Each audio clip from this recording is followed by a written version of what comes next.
encerrou, né, o vídeo anterior antes do momento esperado. Ao menino, se ela tá com a memória muito cheia, aí acaba que algumas vezes eu não consigo encerrar o vídeo devido a já ter completado a memória do meu celular. Eu vou lá, apago um monte de coisas e ainda assim eu tenho dificuldade, né? Tá bem complicado aí esses dias. Vou ter que tirar muita coisa dele.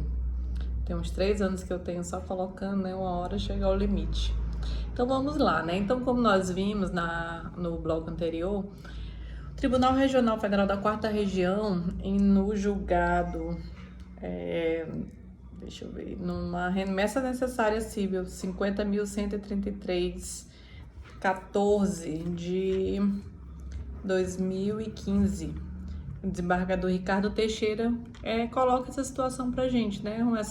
Conceituando o que vem a ser licenciamento ambiental. Então, assim, continuando, a gente pode dizer que somente em dezembro de 2011 que foi editada uma lei complementar. Até então tentou-se, né, se busca preencher justamente a lacuna das leis ordinárias e decretos, resoluções e até as portarias que tratavam sobre a competência relacionada ao licenciamento ambiental. Os atos, né, as portarias, as licenças eram capazes de estabelecer quais eram as atividades sujeitas ao licenciamento, os tipos de licença, as autorizações, as exigências para a concessão. Todas essas legislações eram totalmente ineficazes para definir inquestionavelmente qual era a autoridade competente para emitir, né? Então, nós começamos a entender que esse imbróglio estava ocorrendo durante todo esse período, né? Vem a Constituição de 1988, lá no artigo 23, diz que a competência é comum. E aí, quem, na verdade, vai ter competência para estar resolvendo todas essas demandas que é relacionadas ao meio ambiente? Todos são segundo a Constituição, mas nós vimos que isso causa uma grande confusão e uma grande insegurança, né? À medida que nós temos vários interesses que algumas vezes são conflituosos. E aí, somente em dezembro de 2011, edita-se a lei complementar, e essa lei vem estar tentando aí dirimir todas essas dúvidas que estavam repousando aí sobre o licenciamento. Então, conflitos de competência decorrente da falta de definição quais seriam as áreas de atuação dos diferentes entes da federação, por lei complementar, conforme a exigência expressa da Constituição Federal, levou a crescentes desentendimento entre órgãos ambientais integrantes do CISNAMA, pondo em risco a efetiva implantação desse sistema. Pior ainda, levou aos administrados a uma situação de segurança jurídica inaceitável, com lesão ao seu patrimônio e desestímulos aos investimentos. Tornou-se comum, né, vocês vão ver aí no texto, os embargos de atividades licenciada por um integrante do CISNAMA ou por outro órgão ambiental que se entendia competente para tanto, né? De repente estava-se lá fazendo a sua atividade e alguém ia lá e embargava uma obra, mesmo tendo o licenciamento de um outro órgão. Então, de sorte, tornaram-se corriqueiras as invasões de áreas de competência claramente demarcadas por normas que pertenciam a pleno vigor à Constituição de 88 e somente poderiam ser afastadas pela edição dessa lei complementar que era requerida, né, pela Constituição Federal de 88. Então, era comum, nós podemos ver tanto conflito de competência de caráter negativo, né? Todo mundo dizer que não era a favor, dependendo do empreendimento econômico, do seu impacto ambiental, e o conflito positivo, todo mundo se dizia competente para estar atuando naquela área. Então, isso vai trazendo vários desgastes políticos, autuações, embargos de obras, intervenções em atividades. Era comum que se invocasse justamente uma indefinição explícita de competência no âmbito jurídico para estar se solucionando esse problema. Então, isso trouxe aí vários tipos de confusões ao longo dos anos, até que a partir da lei complementar, esses conflitos vão ser dirimidos, né? E o nosso texto vem falar, inclusive, que se falou muito, né, do Programa Nacional de Aceleração do Crescimento, o PAC, que muitas vezes a necessidade, se queria tanto se colocar que existia uma necessidade de estar se acelerando o crescimento do Brasil, mas o IBAMA muitas vezes acabava demorando para expedir o licenciamento ambiental devido. Então isso mereceu várias críticas, causando alguns conflitos naquele momento.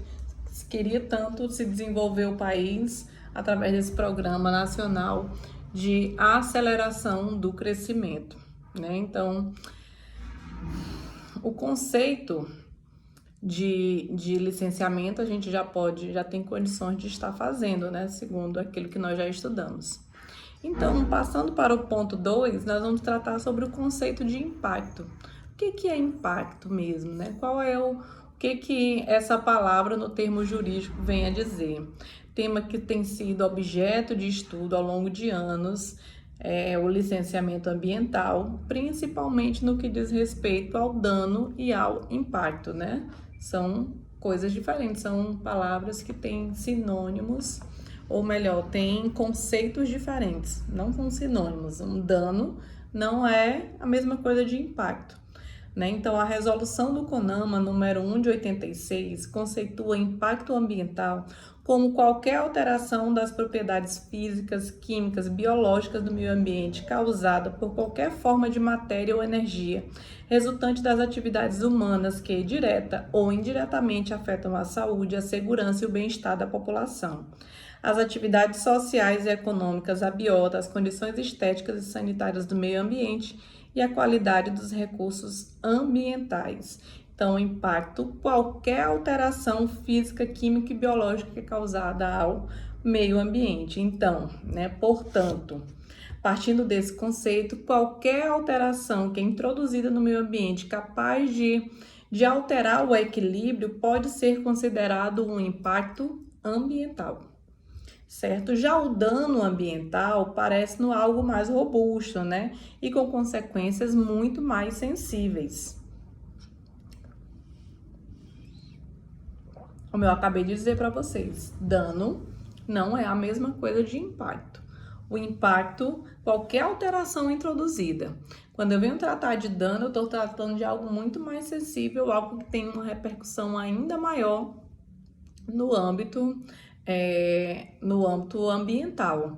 Então, Milaré, doutrina, né, vem dizer que dano ambiental é toda interferência antrópica, ou seja, humana, infligida ao patrimônio ambiental, natural, cultural ou artificial, capaz de desacelerar imediata ou potencialmente perturbações desfavoráveis ao equilíbrio econômico, à sadia qualidade de vida ou a quaisquer outros valores coletivos ou de pessoas, né? Então, qualquer interferência humana que venha estar infringindo ao patrimônio ambiental, que seja capaz de desacelerar a imediata ou potencialmente perturbações desfavoráveis ao meio ambiente, é considerado um dano ambiental. Mais adiante, né, com pertinência, se analisa que as alterações menos significantes, que não geram lesões ou consequências maiores, mais impactantes ou em resultados negativos, não merecem ser consideradas como dano. Então, só é considerado dano se vier a causar uma alteração com repercussão, né, de tal forma que venha repercutir negativamente ao meio ambiente. Arremata com propriedade que não se confundem as noções de impacto em sentido estrito e a de dano ambiental propriamente dito. Então, causar um impacto ambiental não é o mesmo que causar um dano ambiental. Um impacto, ele tem um efeito muito menor. O impacto, ele causa uma repercussão tão pequena ao meio ambiente que não venha causar prejuízo.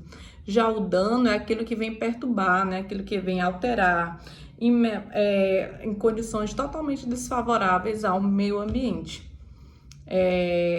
Não se confundem as noções de impacto em sentido estrito e a de dano ambiental, propriamente dito. O primeiro decorre dos efeitos de qualquer atividade humana causa ao meio ambiente.